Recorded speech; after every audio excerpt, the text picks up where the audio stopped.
Hello, I'm Sue Stockdale, the Association for Coaching's podcast host, and today I am talking to René Carayol. He has been Chairman, CEO and Managing Director of Blue Chip Businesses and is visiting professor at the Cass Business School in London, where he lectures on their MSc in Management. René focuses on provoking and inspiring his audiences to be the best leaders they can be. And as part of his conference presentation, we'll be providing hints and tips for coaches on how they might step up to working with the C-suite executives of large multinational businesses. I can't wait to find out what René's got to say. Welcome, René. So brilliant to be here. I'm really looking forward to the summit. Fantastic conference, and we're going to have some fun. Brilliant. Now, I know your presentation title is The Loneliest Job in the World, and that you have been there at the top of an organization as a CEO. What makes it lonely? So the context is that it's a job that everybody wants. It's a job that everybody dreams of. But it's the only job in the business or organization that there's no credible training or development for. So despite it being the one that everybody wants, it's the one you don't do any training or development for. The day you step into that cockpit, you've never flown the plane before. So how do you get support then? Or is it just down to you to wing it, as they might say? That's a great pun. It's a really fantastic question, and it comes straight to the crux of it. And I think in my experience, this is the bit that probably is most important. First and foremost, if I look at North America, all the Fortune 500 companies, the CEO, the president, whatever the job title is, will have someone like me walking along with them. And it's seen as a sign of strength. It's seen that if I ask for help and I've got the best available, it's a very sensible thing to do. In Europe, we still see it as a sign of weakness. That I will not declare that I've got a coach. If I've got a coach, we'll call it something else, and you're not going to be seen in public or publicly feted about it. It's still like the counsellor, that you go in for a session, very much in private, very much closed down, etc., etc., etc. I think the world has now changed, and what we're seeing in America is starting to come to Europe. You don't need to be the cleverest man in the room. You don't need to have a PhD. What you need to have is you've had your fingers burnt. You've walked in the shoes of the C-suite. You have some empathy with what a day in the life of is really like. And it's very, very rare I get the call when things are going brilliantly. Very, very rare. I always say I'm Mission Impossible. I get the call when things aren't going so well. So, and the way you're going to prove yourself very, very quickly is sorting out the initial problem, the initial challenge. And normally it's stepping into the fire with the chief executive, standing right next to them in the fire. And if you do that, you've gained their trust and that's your credentials. Now, what I'm hearing you say there, René, is you've got to be prepared to go in and face that fire effectively with the senior executive you're working with. How that might have worked, let's say even 12 months ago, is markedly different from how the realities facing a CEO are now. What do you think that then calls upon from the coach today? The first rule, I think, of engagement is go towards the problem. Don't expect them to come to you with it. Go towards the problem. Stand on the field of battle. Be there so at the moment of their greatest doubt or need, you're in eyesight, you're in earshot, you're there. Which is what makes the online world used to be so challenging. And we'll come back to that because it's changing now. But normally you're in the boardroom, you're in the executive suite. You may even help facilitate the session with their direct reports, their exco. You're not just sitting there saying nothing, you're participating. You're an active voice. And I find that it's impossible to be the coach of the chief executive without being the coach of the top team as well. So that requires, in my thinking, René, an ability to build rapport and trust very quickly as a coach, because otherwise you haven't got that credibility to be listened to for the team to gain the most benefit from you. How do you do that? So this is the killer piece, I think. You got to lead, because most of the time you're the role model. You're doing the things that other people will pick up. You don't have the time or the wherewithal with sometimes it's 16 people in the top team. You want to make yourself available. You want to be there to help as many as you can. And remember, I think the role is nothing is best done alone anymore. The leader can't do it. There was a time when the leader could solve every problem, initiate every strategy, every task, everything came from the top. It's not that way anymore. The leader's more standing between their people and serving their people, enabling their people to make the big calls, the big shots, everything else. So you're the role model. You're showing the leader how to do that, and you're showing the team how they should respond in those situations. So therefore, the big difference is you have to be a leader as well. You're role modeling it. And that requires a degree of self-confidence and self-belief as a coach. Or would you think it's different to that? It's sort of that. I think, yes, but you don't need to be the leader of the organization. You just need to be there for the other leaders. But it's more than a theoretical understanding of leadership. That's the point I'm making. It's not the theory of it, it's the practice of it. Unless you've swum in the pool already, it's really hard to be the swimming coach. Swim by theory is easy, but you don't know you can swim till you dive in that pool. And the person that's showing you how to swim needs to have the credibility of being able to swim. Do they need to be the best? No. Do they need to be the fastest? No. But they need to know how to swim. Now, some people might disagree with that view and say that a coach can coach anybody regardless of the circumstance and their own personal experience. What would you say to that? That used to be the case. But I think nowadays you walk into that executive suite and you've never been in there before. You don't know what the heat is like. You don't know the pressures they're under. You don't know what EBITDA stands for. Well, where do you start? And I hear this so often. I can absolutely coach anyone. Well, if I share a few stories, so because I've been in the situation where the chairman wants to fire the chief executive, and the board have had the initial vote. They want to have the conversation. They're going to get the chief executive in. My job is to get to that chairman instantly and to have the conversation that's credible, that's savvy, that understands what's going on, and try and prevent the outcome the board have declared they wanted. And that's backing the chief executive at a time when the chief executive may not know anything about it happening. So how do you do that? With great care and a deft touch.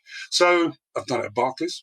So I've done it in private equity. I've had to do it in Europe. I've had to do it in America. The big thing is why I think it's really relevant now. When sales aren't going in the right direction and it's really hard to predict what they're going to be, and you've had the profits warning on the table, and it's not the first time. Do you think now is a good time for a coach to embark on a relationship with somebody at that senior level, bearing in mind that the world that they now are going to be encountering is a screen and a Zoom experience, as opposed to actually sitting in the boardroom? My view has changed on this. Experience changes all of us, doesn't it? When the world changes, if we don't change our mind, then we're going to get left behind. This is the big point that I've come to. So I had a client when my first meeting was the day before the lockdown, right? The day before the lockdown. And what happened, we're meeting in a bar, and the bar was completely empty. It was near my office. He was coming to my offices. And we decided to meet at 3:00 in the afternoon, and we're both old lags. When you get to my vintage, you know how the game is played. So I get there half an hour early. He got there 15 minutes early. We're all trying to get who's going to get the upper ground, who's going to sit where, how do we place it, because it's our first coaching session together. So I get there first, and I'm sitting there. There's absolutely no one in there. It's desolate. If you remember those March period, people were already self-isolating. There was no one on the streets. London was empty. And as I'm sitting there, you could hear echoes. It was so strange that in a really, what would be a buzzy bar normally, you could hear everything.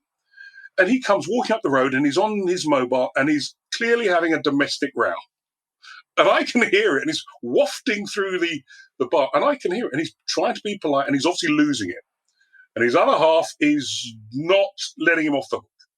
So he comes in, he stands in the foyer, not realizing that his voice is carrying all the way through because there's no one in there, and I can hear every word of the conversation. He ends it, and he's on the back foot. So when he walks in, we sit down, and I've laid it out so that I'm going to be in charge. And he sits down, and before we get going, I said to him, he says, let me tell you where I am at work and where I think we should be working. I said, just before we do that, I'm guessing that things aren't brilliant at home at the moment. And if you saw his face, Sue, it was just, it was worth $1 million. He said, pardon? I said, why don't we talk about that first? That's the bit you can't do online. Yeah. And for the start of our relationship, it just sealed it in seconds. Because we had that context, then the work thing had a different context. Where I think the Zoom works really well is that 2 or 3 of my clients are in very difficult places. We can't press the pause button and wait till the world gets back to normal. And what we've found, there is an intimacy, there is an honesty. But I think for me, and again, views are changing all the time, the fact that I met them all intimately in person first to build trust, to build credentials, then online is a fantastic way of solving problems immediately. One of my clients is in Kansas City. How long am I going to be able to travel to go and see him? So I think there's a mixed economy. Do not underestimate what face-to-face brings. Well, I think you make a good point there, René. And the word that comes out for me is about noticing and attention. Yes. I've certainly had the experience of just picking up a point about what's in somebody's background as we're looking on the screen, and that can instigate a conversation that's not that formal type of conversation. So I think that, from my experience, that's a skill that a coach can bring. And what you touch on there is emotional intelligence, empathy. And when we see many of our leaders today are stressed, it's difficult, it's challenging, they're having to balance lives with livelihoods, they're having to look at wealth versus health.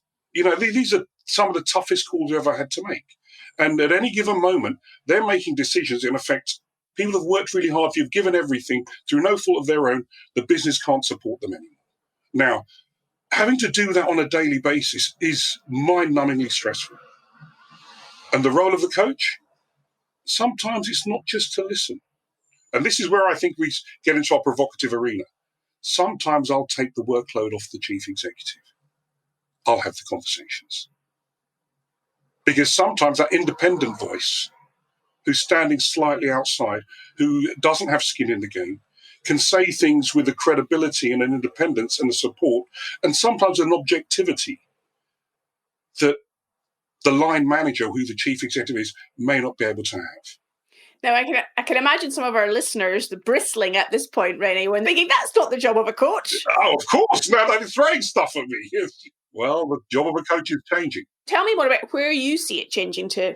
So I think the role of the coach isn't defined by the coach. It's defined by the client. And this is where I think the big change is. In a customer-centric world, I've never said that's not my role. I've never said that. I never will. So the demarcation lines are not set. And there is no universal coaching solution. Every client is as unique as their fingerprints. How can we be providing solutions where we've written the boundary lines and the demarcation lines? And sometimes if I'm there to help, I'm there to help. And sometimes it's just a damn good listening to. Nothing more, nothing less.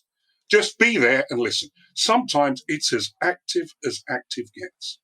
So what about the situation then where it may require what one traditionally might say is additional type of psychological support, counselling, therapy, etc., where a coach would imagine that they do have some demarcation line about where their experience ends and somebody else who's a professional's support. Very true. I completely agree with that. So look, let's make this alive.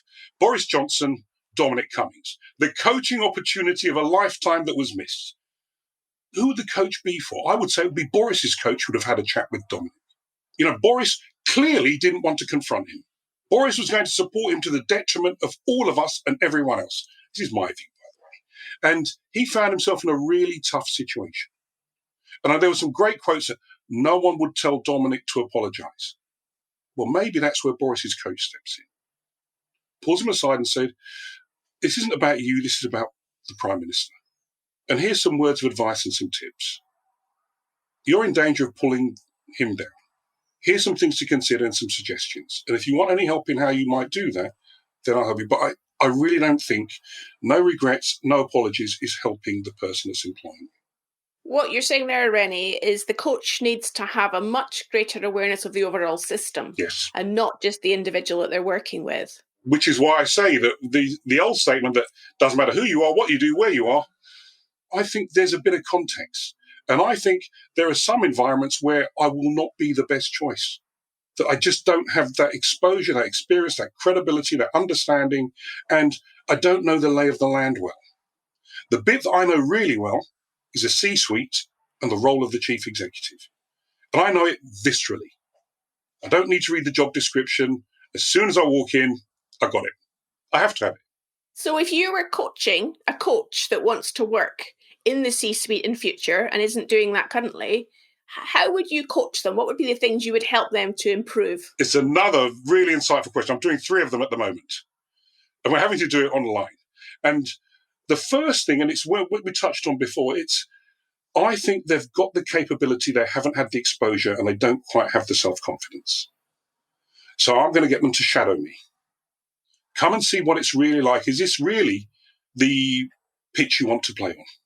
And, and as I say to them, I have to get involved in some really tough stuff. I've done more layoffs because of the persona of the chief executive or the executive I'm working with.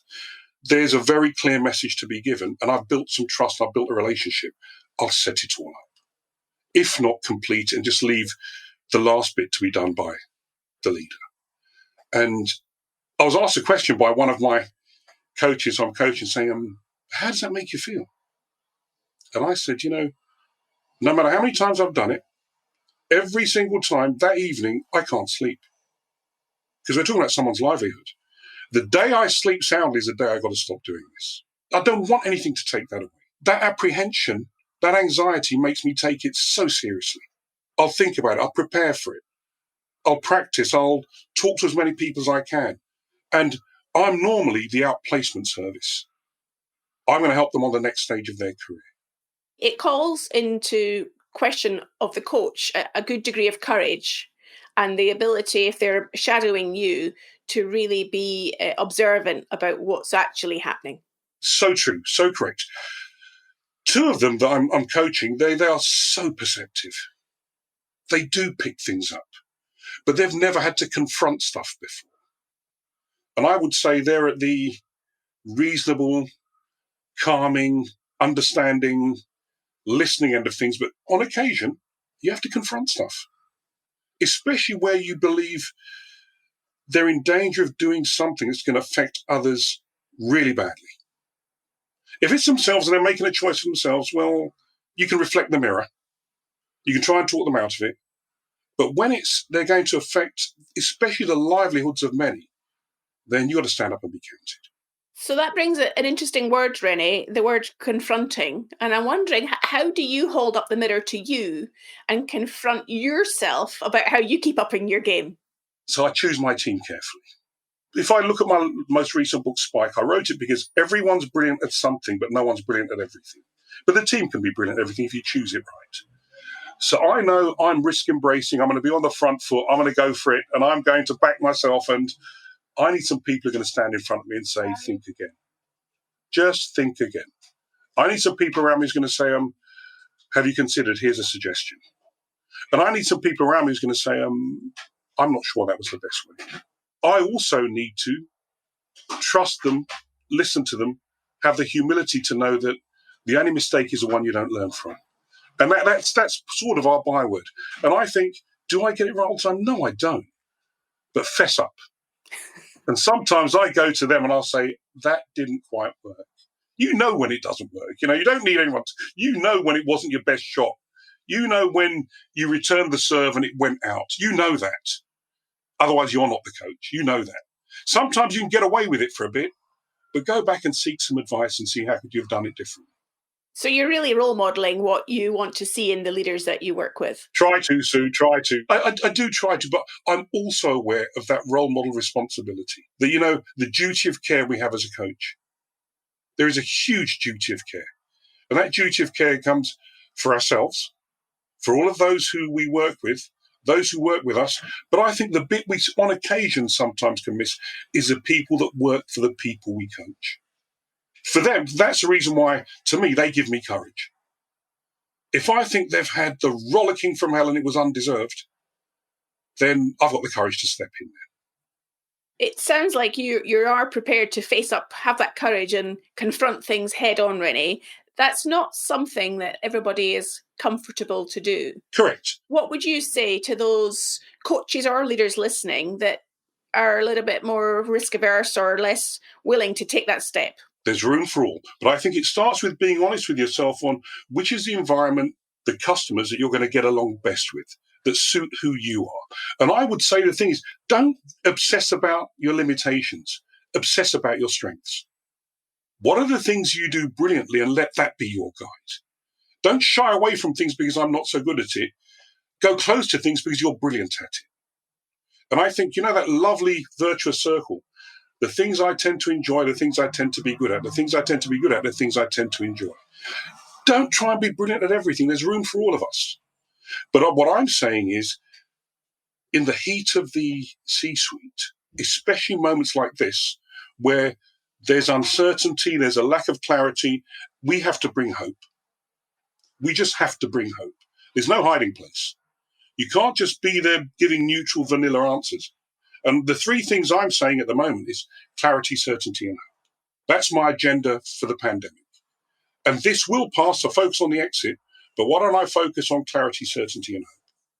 Well, I think you've given us clarity, certainty, and hope today in our conversation, René.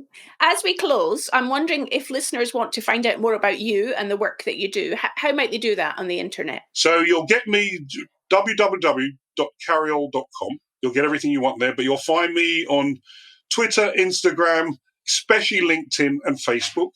Failing all of that, drop me an email. Any of you want a conversation, drop me an email, René@carayol.com. And I should close with a little bit here. And I think we can't go beyond this. Our world has been challenged recently. The George Floyd episode in America has challenged all of us. Over the past 2 weeks, I've had more emails, texts, WhatsApp from people I'm coaching, asking questions on institutionalized racism, systemic racism. How do we deal with this, René? And I've been so proud of them that, the world has changed. We are stronger together. This will only be resolved if we all come together. It's beyond race. It's beyond gender. It's beyond diversity. It's beyond inclusion. It's the world we want to live in. And I would say that for all of us, there's a little bit of learning that's going to make our world so much better, and we are so much stronger together.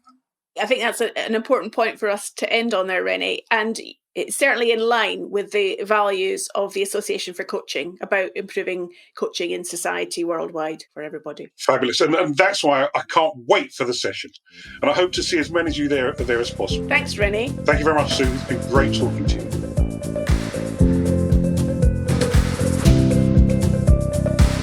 you.